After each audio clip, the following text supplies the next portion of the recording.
Kambing gimana sih bos? Manusia kok jadi kambing? Kalau manusia jadi babi ada bos, namanya babi ngepet.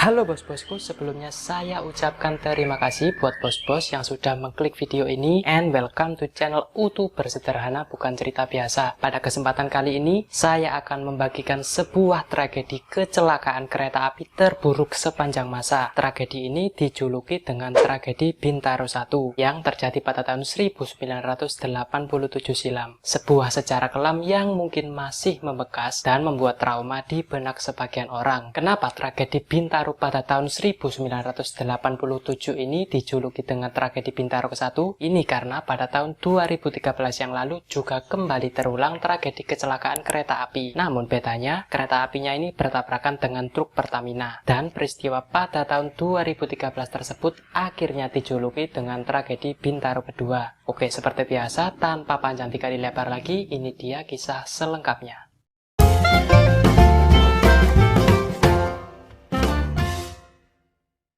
Senin pagi pada tanggal 19 Oktober 1987, dua kereta api dari arah yang berlawanan melaju dengan kecepatan tinggi dan saling bertabrakan. Kejadian itu terjadi di Desa Pondok Betung, sekitar 4 km dari Stasiun Kebayoran Lama, yang merupakan kawasan pinggir barat Jakarta Selatan. Sebagaimana tercatat dalam buku sejarah kelam kereta api, dua kecelakaan kereta di Bintaro yang dipublikasikan oleh Tempo pada tahun 2019. Kecelakaan itu merupakan bencana kereta api terbesar sepanjang sejarah perkeretaapian Indonesia. Saat itu, kereta api KA 225 dari Rangkas Bitung, Jawa Barat yang membawa 700 penumpang bertabrakan dengan kereta api KA 220 yang datang dari Stasiun Tanah Abang, Jakarta Pusat dengan 500 penumpang. Jumlah penumpang tersebut hanya berdasarkan data yang tercatat dari penjualan karcis saja, bos. Sebab masih ada ratusan penumpang gelap yang memenuhi gerbong, lokomotif, dan atap gerbong. Zaman dulu sepeda motor belum banyak seperti sekarang ya bos. Tinggal kredit DP ratusan ribu atau mungkin tanpa DP sudah bisa ambil sepeda motor. Transportasi umum masih menjadi favorit masyarakat kala itu. Jadi kalau kita naik angkot, bis maupun kereta api itu pasti penuh sesak bos. Kalau naik pesawat gimana bos? Yo guys, mau bola bambang kapotan penumpang ya apa sih?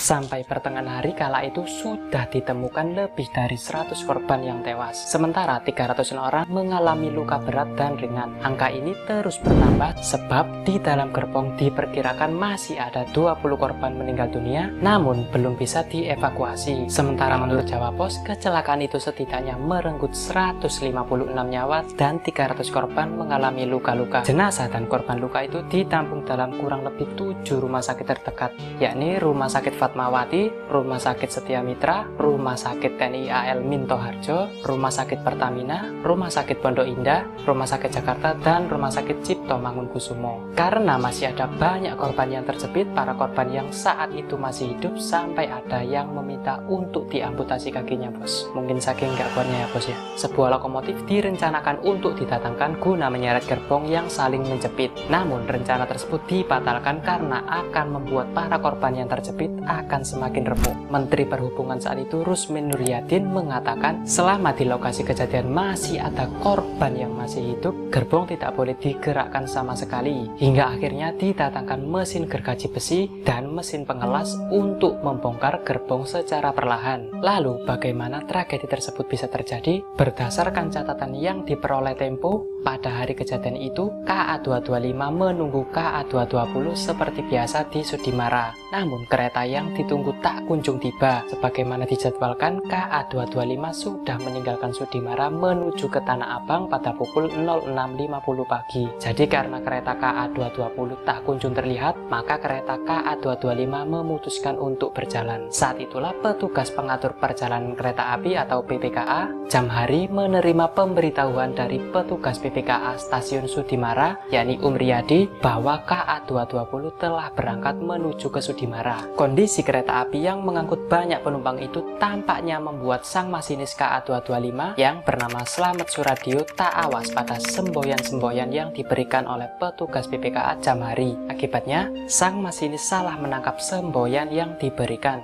dan menganggapnya sebagai instruksi untuk berangkat. Jadi alat komunikasi pada zaman itu belum secanggih sekarang ya bos. Kepada media Jawa Pos, Pak Slamet bercerita di depannya, tepat di rel yang sama, muncul KA220 dari Tanah Abang menuju Merak. Saat itu ia tidak bisa berbuat banyak karena kereta api itu melaju kencang. Selain mengucapkan istighfar berulang-ulang, ia mencoba sekuat tenaga mengerem dan membunyikan klakson. Dan beruntungnya Pak Slamet ini selamat bos, walaupun harus mengalami luka di sekujur badannya. PJKA menuding bahwa sang masinis Bapak Slamet Suradyo ini sengaja memberangkatkan sendiri kereta apinya tanpa izin. Namun sang masinis membantah tuduhan tersebut dan mengatakan bahwa dirinya hanya mengikuti instruksi dari PPKA Sudimara. Bahkan Pak Slamet berkali-kali menegaskan bahwa tudingan tersebut adalah sebuah kebohongan yang besar. Beliau juga menegaskan bahwa tak ada hal apapun yang dikhawatirkan saat itu karena ia merasa tak melihat atau tak menerima semboyan apapun. Saat terjadi tabrakan, Pak Slamet juga meluruskan apa yang diberitakan oleh media, termasuk dalam koran pembaruan yang pertama kali membahas mengenai tragedi Bintaro 1987 yang menulis masinis lompat pada koran tersebut. Beliau menanggapi bahwa ia bahkan tidak bisa jalan dan hanya bisa merambat melalui jendela. Dengan begitu dapat disimpulkan bahwa saat terjadi tabrakan, Pak Slamet tidak melompat dan justru tergencet oleh badan lokomotif. Dalam keadaan bersimbah darah, ia dijemput oleh seorang wanita dengan mobilnya ke rumah sakit. Pak Slamet pun berhasil membuktikan kepada hakim bahwa dirinya tergencet dan tidak melompat, dan menuding bahwa orang yang menuliskan berita tersebut adalah sebuah fitnah. Pak Slamet akhirnya divonis hukuman 5 tahun penjara dan harus kehilangan pekerjaannya sebagai masinis. Ia ditahan di Lapas Cipinang dan bebas pada tahun 1993. Sejak saat itu Pak Slamet sempat hanya apel di kantornya karena sudah dibebas tugaskan. Dan pada tahun 1994 ia dipecat dari jabatannya sebagai masinis. Kemudian nomor induk pegawai perkeretaapiannya dicabut pada tahun 1996 oleh Departemen Perhubungan Indonesia. Ia pun tidak mendapatkan uang pensiun. Beliau merasa menjadi kambing hitam dalam tragedi tersebut. Kambing gimana sih bos? Manusia kok jadi kambing? Kalau manusia jadi babi ada bos, namanya babi ngepet. Maksudnya ikuti guys, salah-salahan Bambang. Setelah dipecat, Pak Slamet Suradyo akhirnya memilih kembali ke kampung halamannya. Di masa tuanya, Pak Slamet bertahan hidup dengan berjualan rokok eceran di Kutoarjo.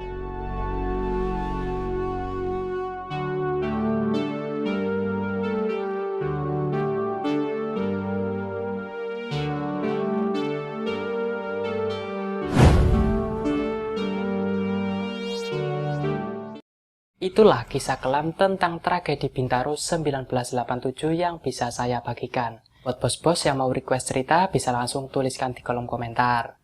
Like video ini jika bos-bos suka dan share video ini jika bermanfaat. Jangan lupa juga untuk subscribe channel ini agar bos-bos tak ketinggalan video selanjutnya. Terima kasih buat bos-bos yang sudah menonton video ini sampai akhir. Jika ada salah kata saya minta maaf, ambil positifnya dan buang negatifnya. Sampai jumpa di video selanjutnya. Dadah.